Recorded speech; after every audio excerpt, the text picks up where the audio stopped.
Samadar Pratap Singh. Our big focus this hour, India locked horns with Australia in a dead rubber game for the third and final match of the ODI series down under. While Australia clinched the series 2-1, India cruised to a 9-wicket victory in the third ODI match with nearly 12 overs to spare against an under par total by Australia. The true highlight of the match, however, became Virat Kohli and Rohit Sharma joining forces once again to put together a stunning 168 runs not-out partnership.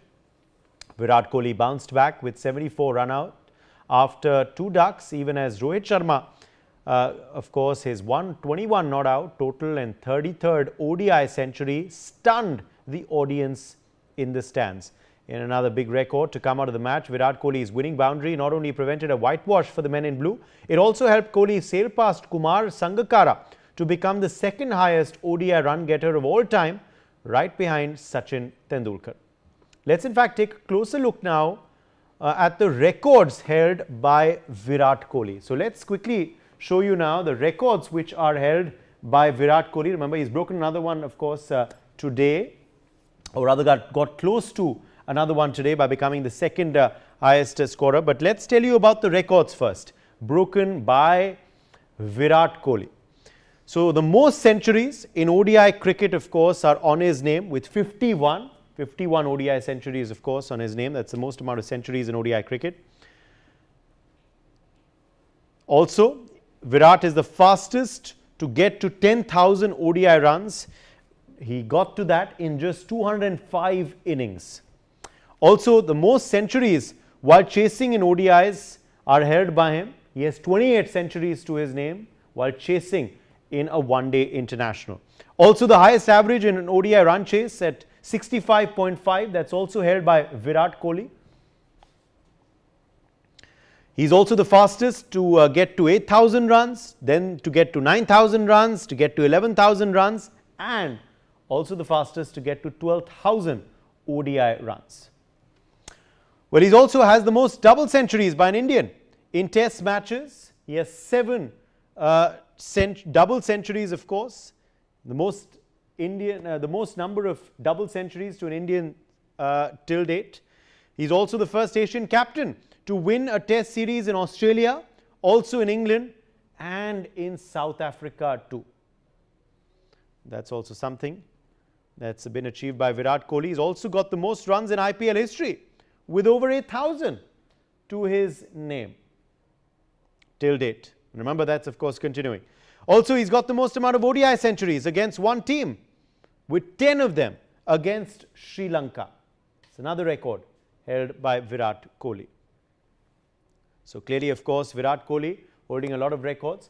Now let's tell you though about who are the highest run getters in ODI history. So remember, of course, with his prowess on the field today, Virat Kohli has now got to the number 2 spot on this list. You can see that this is the table of the highest run getters in one-day internationals. Top of the table, Sachin Tendulkar. In 452 innings, he has 18,426 runs with an average of 44.83, 49 centuries to his name and 96 half centuries. Virat Kohli now, of course, goes up to number 2 on the table, 293 innings. He's scored 14,255 runs, although that's about 4,000 runs still short of the master blaster Sachin, with an average though of 57.71, so higher than Sachin there, 51 centuries, 75 half centuries to his name. Remember, Virat has now overtaken Kumar Sangakkara. Kumar Sangakkara stands at 14,234 runs in 380 innings. 41.98 is his average. He's got 21 centuries and half centuries, number 93. Ricky Ponting is number 4 on the list. Sanat Jayasuriya is number 5 on the list. But just look at this. Clearly, of course, Virat Kohli stands out by being the one who has the highest centuries also, of course, as you can see, compared to the top 5 in that highest ODI run getter table. All right, let's quickly open this up. Joining us to discuss this match and of course India's prowess, although we've lost the series, but some silver rays, silver linings in those dark clouds there down under coming in this third ODI. Sunil Yashkalra, cricket scholar, is live with us. We also have Madan Lal, former Indian cricketer, of course, a legend. He's part of the Cricket Predictor panel. He's live with us on the broadcast. Welcome. Thank you both for being with us today. Madan Lalji, let me start with you first. What do you make of India's prowess in this third and final ODI match? The series, of course, may have been lost, but India made the most of the contest, making sure we don't go down 3-0. And we managed to win one, and win one pretty convincingly today as well. Yeah, definitely. I think this victory was very convincingly. They won the one day this match because the first two matches. First match was up, like more or less it was a rained off match, and then second match we didn't bat well at all. But third test match, third ODI, both I think the bowler has done a great job. They'll never let Australia go out of the hook in 236 runs only. But the way Rohit and Kohli batted, I think it's a tremendous. They set the tone and they won the ODI, this third ODI very well. And I think both of them in a good nick. Like Rohit Sharma scored runs in Adelaide. Then I think he got a lot of confidence, and after that, this ODI, he has scored 122 runs, and Virat scored 74 runs. These both, the quality of these both the players is that they know their game, and they look at the scoreboard and manage the match. They are very well because they have 25,000 runs between them. 40%, 50% of the runs that they have scored. When they were playing together. So you can imagine how good they are, and plus how many matches they have won for the country. And this is the best I think partnership I've seen because both of them was complementing each other. And Virat Kohli, after getting 2 ducks and he scored a brilliant 74 runs. So I think the problem was with the Indian team was that the first. When they went to Australia, they should have played a couple of practice matches. Yes, I was just going to ask you that's going to be the question on Indian fans' minds, Madan Lalji, that why this performance only in the third ODI? Why not in the first and second when the series was on the line?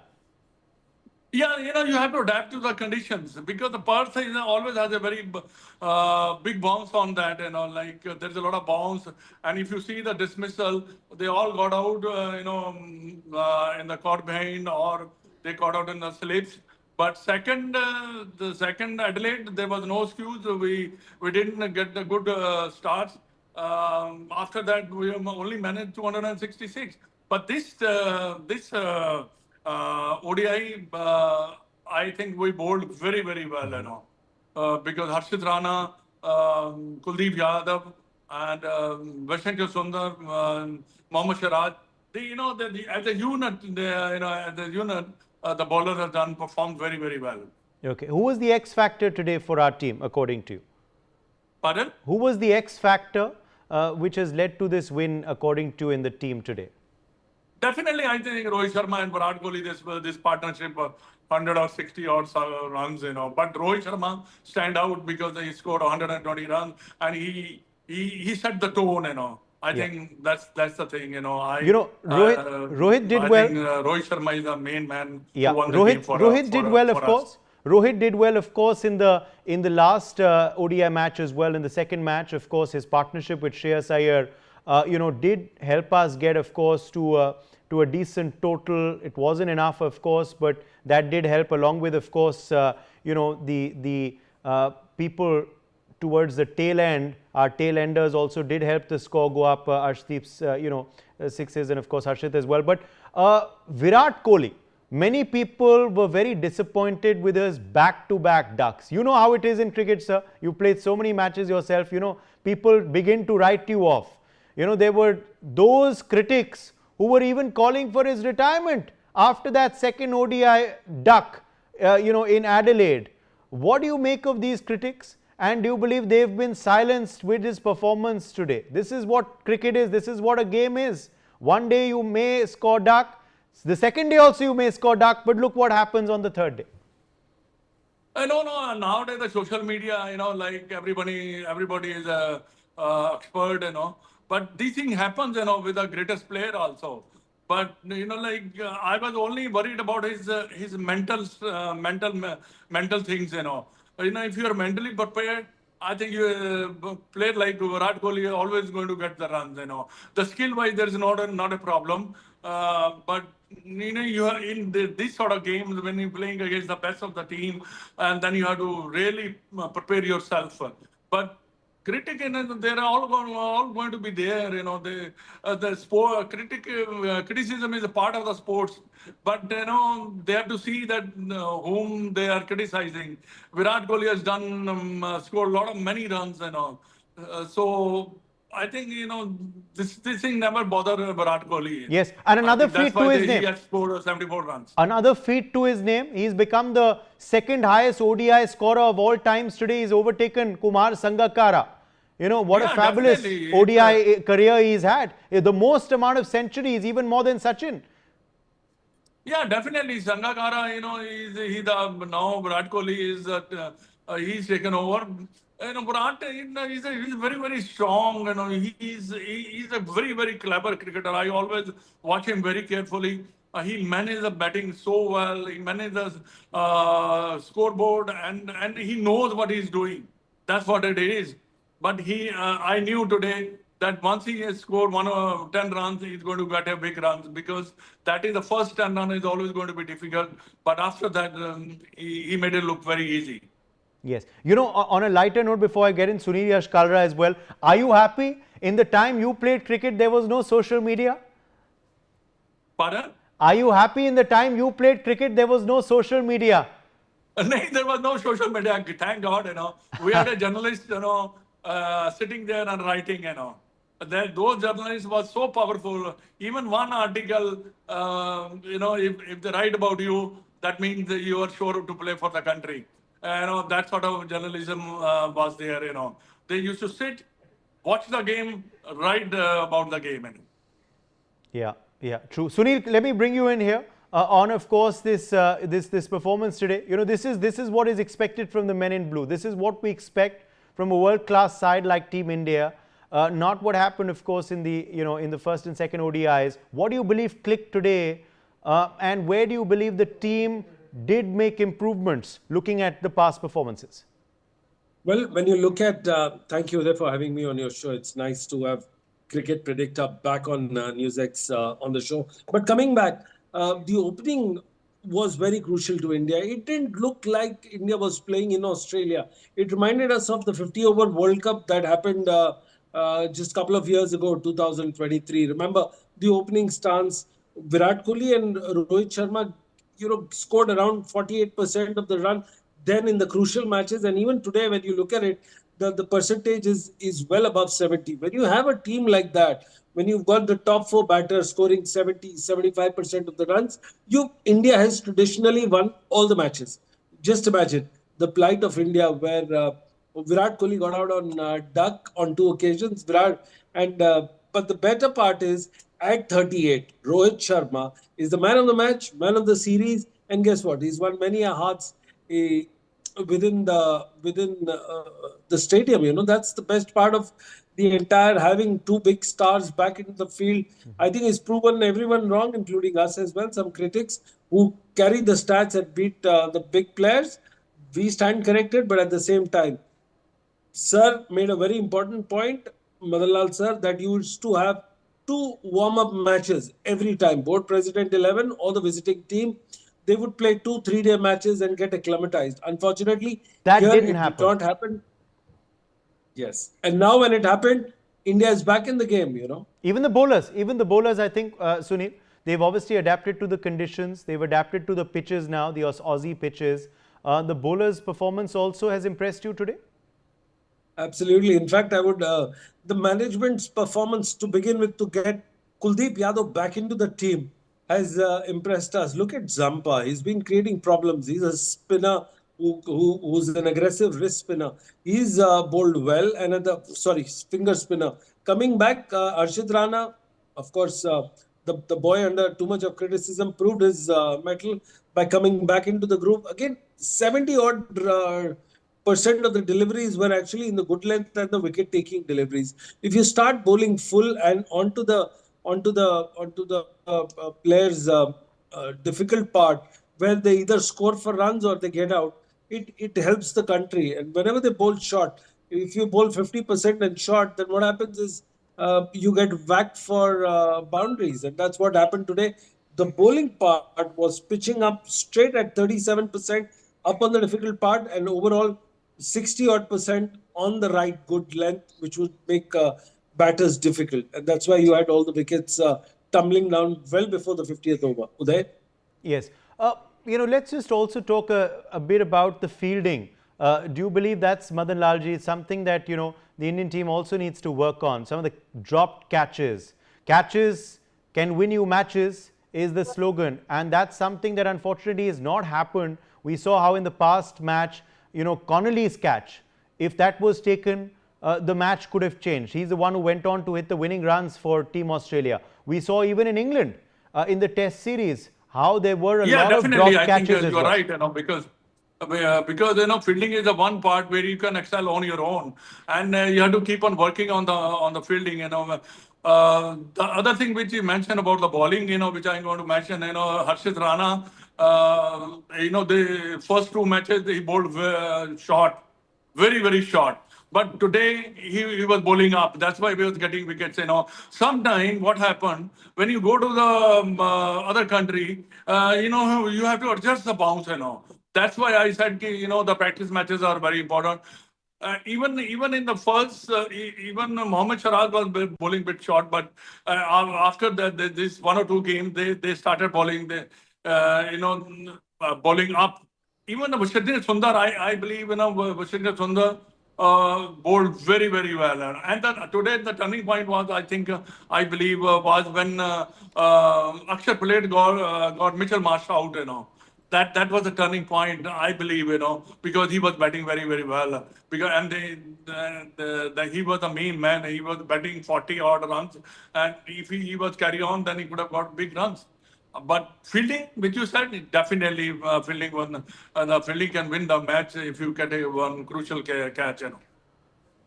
Absolutely. Well, let me also quickly come back to you now, Sunil, on Virat Kohli and Rohit Sharma as well. What did you make of that partnership today? The way they complemented each other, the way the two of them batted, obviously showing them why they are the best and why they, of course, are still looked at.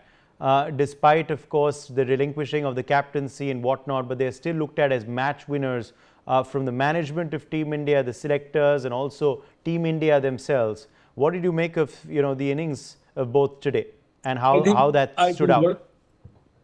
I think the reason why we love sport is because there's too much of comebacks, and when you have legendary players who fall down, and when they make a comeback, it is a story that you all remember for the rest of our lives. Today's story was exactly like that. Just imagine Kohli walking in for the first time with two golden ducks back to back on his name. He goes in there, and when he takes that single, you see that smile and the sigh of relief on Virat Kohli's face, and the entire crowd cheering for that single run. Never it has happened. An Aussie cheering an opponent with that single run. When you look at Rohit Sharma, he's managed to score boundaries which were the highest number. Just imagine, when was the last time a 38-year-old Indian player won the man of the match and man of the series in Australia in a tight finish like this? Never. So here you are, you've got two old lions walking inside in their jungle, something which they ruled for a long, long time. Of course, you've got successors, you've got the Simbas of the world coming and taking over, but you still have two Lion Kings who are ruling, and they're fit. Look at Rohit Sharma. I'm told that he's 5.5 kgs. He's reduced his weight. He got into the zone which the players need to be in the world of social media. Just imagine. I'm told that they had cut off from talking to each other, talking to either any of the team players. They refuse to get out on the team dinner or friendly dinner, which they usually do when they are in Adelaide, Perth, Melbourne, wherever they are. They like to go to that restaurant for the dinner, but it didn't happen. They were there into the zone, preparing themselves. Had India played those two matches the warm-up games, things would have been different. But what a sight for everyone, every fan lover. Player of the series, Rohit Sharma. Player of the match, of course, definitely, but also player of the series, Madan Lalji. What do you make of that award for Rohit Sharma? And what has stood out for him to make him the player of the series, according to you? Well, I think his... Madan Lalji, that question was for you. Madan Lalji, that question was for you. Player of the series, Rohit Sharma. Well, the thing is, he scored 122 and then he scored 74 odd runs. Yeah. That's why they made him man of the match and man of the series. No one else got a run. But Rohit Sharma, if you look at it, the way he was batting, I was sure that he's going to get runs because he not played that many shots today, but he was also taken a lot of singles because he knew that he's going to get a big runs. Last ODI, he missed it. And this ODI, he made sure that he get the 100, a big 100, So that is the thing, about this. Let me ask you a question then. Let me ask you a question then about what happens to a player when he relinquishes his or her captaincy. We saw it with Virat in the IPL. How he played for the RCB this year was phenomenal. And that did help, of course, the RCB in get to the finals and then eventually win the trophy as well. Rohit Sharma may no longer be the captain. But looking at the innings that he's playing, I want to ask you that question about what is the impact that happens to a player when the captaincy goes away, but they continue to be a player in the side. Is it a boon or a bane? Is it an advantage or a disadvantage? Does it help a player, play without having the, the barriers and the responsibility of being a captain as well? Well, Uday, if you were to... Madan Lalji first and then Sudhir. Yeah. Well, what is your question? Because Sir, captaincy. When the captaincy goes away, does that help a player sometimes wo khul jata hai without the burden of the captaincy, the responsibility of the captaincy? It's happened with Virat in IPL and now Rohit in... Not really, because whoever the captain is, they're not bothered. Big players are never bothered. They're bothered about their own performance, Even, they don't mind playing under any captain, because end of the day, what matters is the runs, Yeah. Yeah, definitely, once your captaincy goes, you feel a little bit bad. Anybody can feel bad, but end of the day, when you playing, when Rohit Sharma said he is going to play the next World Cup 27, then I knew that this fellow is preparing for himself for the 27, and you can only do well and play the 27 World Cup if you do well, and at the same time your fitness level has to be heavy. Has to be very, very good. Sunil? Well, the rejection and downfall is taken in by legends in a different way. Some may brood, some may start complaining, oh, we were the captain. But here, both of them took it on their chin and took it in a very fairly manner. They said, let's make a comeback. And this is the story today. The story is not India winning. The story is not Rohit Sharma coming out at 38 winning the man of the series. But the story is two men who were badly beaten in the last 1 week by the social media, by the critics. They made a comeback and they made batting look so effortlessly easy, as if they've turned back the clock. They've taken us to the 2023. Full marks to them. And I think it's a classic case, a case study on how to put in how to put in and make a comeback, especially when you're down and out. And that's the hallmark of a great player. No matter whichever sport you pick up, Tiger Woods did a comeback. Andre Agassi did a comeback, getting out of the tournament and then slipping back to win the tennis trophy. So when you come back, when you look at the legends, and these guys are legends. Okay, finally then, your expectations from the T20 matches as well, the T20 series. Madan Lalji, first to you. What do you T20 is very difficult to predict, but we have a very good team. But it depends, how they perform. They must have been preparing themselves in Australian condition. It's very, very important because Australian wickets are very, very good. Once you settle down, you get a lot of runs. But the only thing you have to adapt as soon as possible, because the ball carries. In India, the ball doesn't carry. So make sure that they are practicing. But once they are, because in another good thing is they are playing 5. They're not playing 3. 3 is not a contest. I think even ODI, they should have had a 5 ODIs. Because if you lose 1 or 2, then you don't have any don't have to come back. But like if you have 5, then you can again come back and the series becomes very, very good. Okay. Sunil Kalra, Well, T20 next. 5 is always a great series to have. I would look at 3-2 in favor of India now that you've got your Bumrah back into the squad. Yes. And also a bit of more familiarity with the conditions. All right. Well, wishing Team India all the best for the next hurdle. And of course, hard luck for the series loss, but a good win, of course, in the end in the third match. Thank you very much, Madan Lal, for joining us. Also, thanks to Sunil for being with us as well. Let's take a short break. Much more coming up on the other side.